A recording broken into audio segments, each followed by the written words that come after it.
আসসালামু আলাইকুম, কেমন আছেন সবাই? আমন্ত্রণ জানাচ্ছি আমার চ্যানেলের নতুন আরেকটি ভিডিও দেখার জন্য। আর আমার আজকের ভিডিওতে থাকছে বাইলা মাছের চচ্চড়ি। তো আমি এখানে বড় সাইজের যে নদীর বাইলাগুলো থাকে সেগুলো হাফ কেজির মতো নিয়ে নিলাম আর খুব সুন্দর করে ধুয়ে পরিষ্কার করে নিয়েছি। তা আমি প্রথমে এখানে মাছের মধ্যে মশলা দিয়ে হাতে মেখে নেব। তো প্রথমে দিয়ে দিলাম এখানে স্বাদ অনুযায়ী লবণ, 1 টিস্পুন হলুদের গুঁড়া, হাফ টিস্পুন জিরার গুঁড়া, 1 টিস্পুন দিব রসুন বাটা আর 1 টেবিল স্পুন দিব পেঁয়াজ বাটা আর দিয়ে দিলাম এখানে 1.5 টেবিল স্পুন মরিচ বাটা। আর এখানে আমি বাটা মরিচ ব্যবহার করেছি। মাছের এই ধরনের চচ্চড়ির মধ্যে বাটা মরিচ দিলে টেস্ট খুব ভালো আসে। তো সবগুলো মশলা দিয়ে আমি এখানে খুব ভালো করে মেখে রেখে দিচ্ছি। আর এখানে আমি টমেটো ব্যবহার করব। আর এই টমেটোটা আমার ফ্রোজেন করা টমেটো ছিল। তো প্রথমে আমি এখানে কড়াই বসিয়ে দিলাম, তারপরে পরিমাণ মতো তেল দিয়ে পেঁয়াজ দিয়ে দিলাম এখানে আমি হাফ কাপের মতো। তো পেঁয়াজগুলো একটু ভেজে নিচ্ছি, নরম হওয়া পর্যন্ত একটু ভাজতে থাকবো। তো পেঁয়াজটা যখন একটু হালকা লাল হয়ে আসবে তখন আমি এখানে মাছগুলো দিয়ে দিব।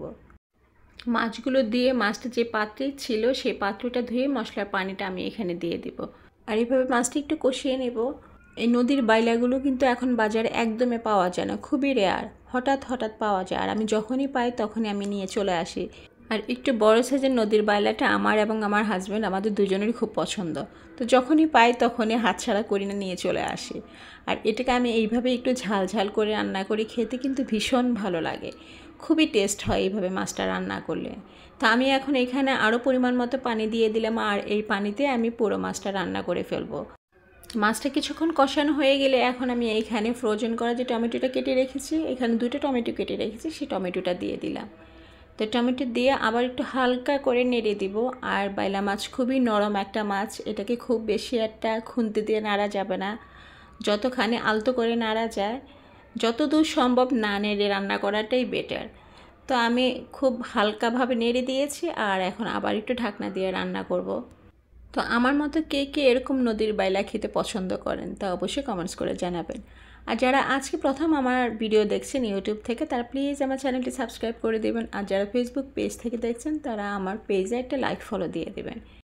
তো এই পর্যায়ে এসে কিন্তু মাছের ঝোল কিছুটা শুকিয়ে আসছে। আর এখন আমি এখানে কতগুলো কাঁচামরিচ দিয়ে দিলাম ফালি করে, আর দিয়ে দিচ্ছি ধনিয়া পাতা।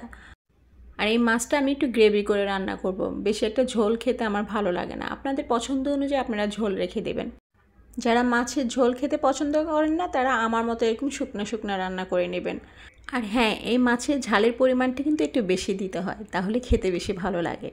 যদিও আমি ঝাল খুব বেশি একটা খাই না, কিন্তু যখন এই মাছ রান্না করি তখন ঝালের পরিমাণটা আমি একটু বেশিই দিই। তো আমার মাছ রান্না কিন্তু ফাইনালি কমপ্লিট হয়ে গিয়েছে। তো আমার আজকের বাইলা মাছের রেসিপি আপনাদের কেমন লেগেছে? রেসিপি ভালো লাগলে অবশ্যই আমার ভিডিওতে একটা লাইক শেয়ার দিয়ে দেবেন, অন্যদেরকে দেখার সুযোগ করে দেবেন।